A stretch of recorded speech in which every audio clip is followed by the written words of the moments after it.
Oke, halo teman-teman semua, balik lagi di channel Tao. Sekarang kita lanjut ke part 2 story horror di kursi goyang. Dan buat teman-teman semua yang belum nonton part 1, silahkan nonton dulu part 1 di deskripsi di bawah ya. Oke guys, lanjut di part 2. Cerita yang pertama yaitu datang dari Kang Zeze. Nah, dia adalah senior gua dan dia cerita ini kejadiannya ketika di mes kampus. Nah, ketika di mes kampus, teman AA didatangi makhluk jam 1 malam sampai dia telepon AA pas kebetulan AA pulang ke rumah. Nah, dia bilang sampai nggak bisa keluar dari kamar karena ada yang nungguin depan kamarnya. Wow, gila.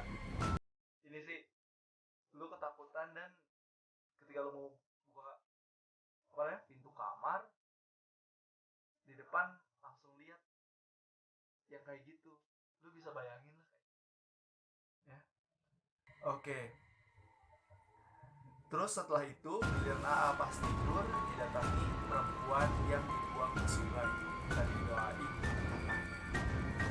Oke, di sini eh, Kang Zeze di apa namanya didatangin sama sesosok ruh, bisa kalau familiarnya sih ruh penasaran sih, kalau familiarnya ruh penasaran yang istilahnya belum sempurna lah, mungkin karena kejadian pembunuhan.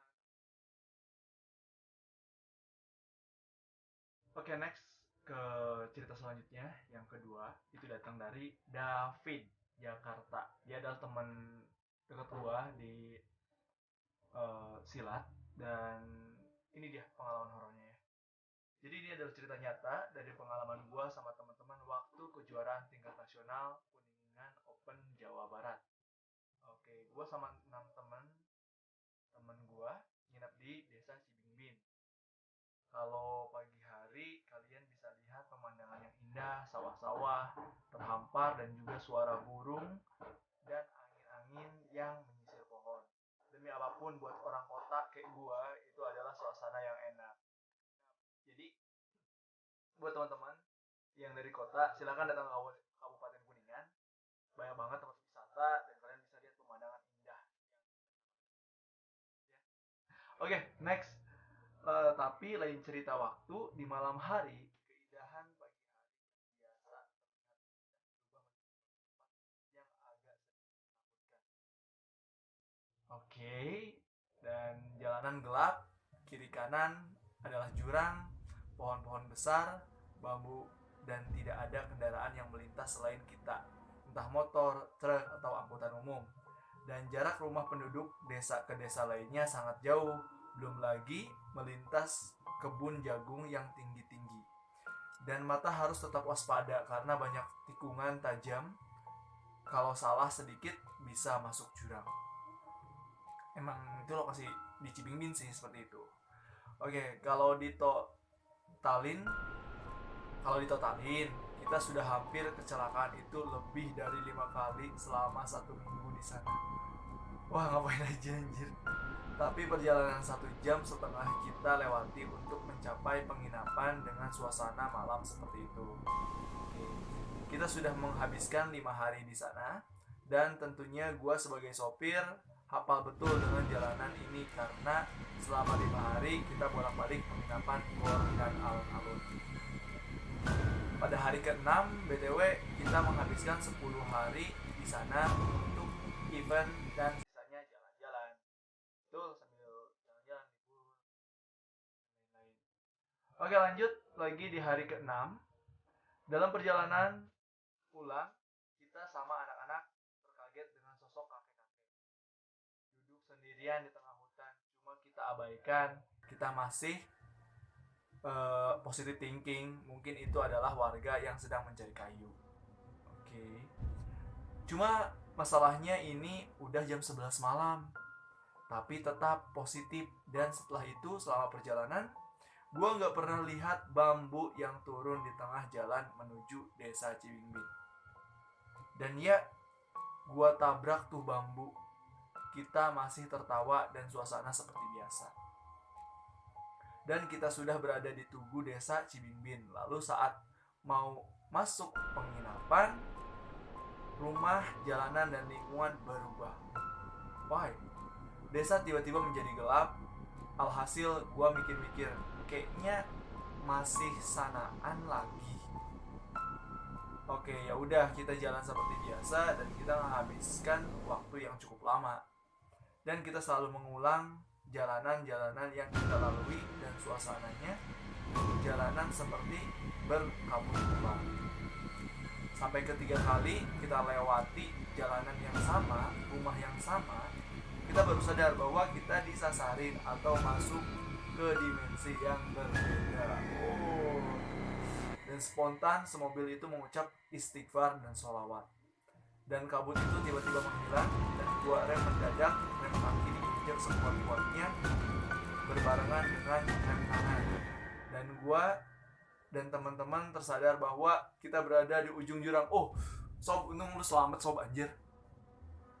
Baru untung lu cepet sadar dan selamat, kalau enggak, oh, ini nyawanya bisa kerenggut ini. Ketika gue langsung menghela nafas karena bersyukur dan gak bisa membayangkan kalau kita tetap dalam dimensi mereka. Mungkin akan ada berita kecelakaan mobil di kawasan gunung itu. Aduh, anjir, ngeri banget sih ini disasarin ya. Dan setelah ini gue teringat mitos emak gue yang mengatakan kalau ada bambu turun tengah hutan, jangan ditabrak. Dan besoknya kita pergi lagi mau ke Curug Pengantin apa bidadari itu. Oh, Curug Putri maksudnya. Dan bambu itu hilang, gak ada. Oh, gila. Ini sebenarnya kalau terkait mitos ya, kita percaya atau nggak percaya itu gimana keyakinan kita sih. Kita mau nggak percaya, emang itu kejadian gitu ada. Kalau kita percaya, terlalu percaya ya, bahwa nggak tenang apa terusnya kayak gini jadi negatif terus gitu. Gue juga bingung nih kalau misalkan mitos mau kayak gimana. Ya diyakini sih, dan tetap dalam hati kita harus berdoa. Dan ini teman gue, untung dia paling selamat dan sadar gitu. Kalau enggak mati tuh ke jurang. Aduh sob, untung lu selamat ya, jangan kapok-kapok ya datang lagi ke Kuningan. Aduh. Oke, thank you David. Next cerita yang ketiga. Oke teman-teman, sekarang lanjut ke cerita yang ketiga.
Itu di sini aku kan nggak ngerti maksudnya apa, terus aku nanya, katanya aku ada yang ngikutin, dua gendrowo, yang satu stay di rumah, yang satu suka ngikut. Gila. Terus kalau aku diharap-harap juga katanya sama gendrowo tersebut.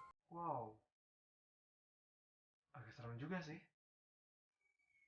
Lalu aku cerita ke si bapak, ke ibu, tapi pada nggak percaya. Pas cerita ke emak, katanya percaya.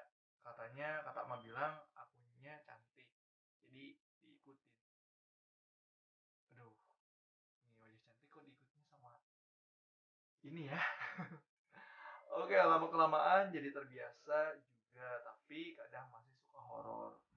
jadi udah terbiasa terkait dia ada baru. Terus pas lulus SMA kerja di Alfa stasiun Gambir, baru 2 minggu kerja langsung tipes, pulang dari Jakarta langsung dibawa ke KMC Luragung, padahal udah jelas-jelas tipes. Tapi si Ua malah nanya lagi ke orang pinter, katanya aku punya pegangan. Nah si pegangan itu nggak tahu, nggak nyaman, nggak tahu gimana, jadi akunya sakit, nggak ngerti jelas aku. Jadi di sini ceritanya dia punya pegangan, jadi ketika dia punya pegangan tersebut dia juga gak ngerti atau mungkin dari turunannya seperti apa ya, ikut ke dia, sehingga pas giliran dia keluar kota bekerja di luar kota, si pegangan atau isi atau khodamnya itu gak nyaman di sana, sehingga bikin si badan penggunanya jadi sakit, memaksa untuk balik lagi ke daerah asal, seperti itu ya kurang lebihnya. Oke, lalu sembuh tipes, nyari kerja di Kuningan, dapet tuh di distributor Panjunan bagian admin. Kebetulan kantornya bekas supermarket Budi Toserba. Kalau dibilang udah nggak layak pakai, soalnya atap udah bolong-bolong, bocor, burung gereja pada masuk bikin sarang. Bagian kantornya kan di lantai 2, terus ruang kantornya kaca. Pas lagi nginput, aku lihat di tangga ada yang diri merhatiin aku.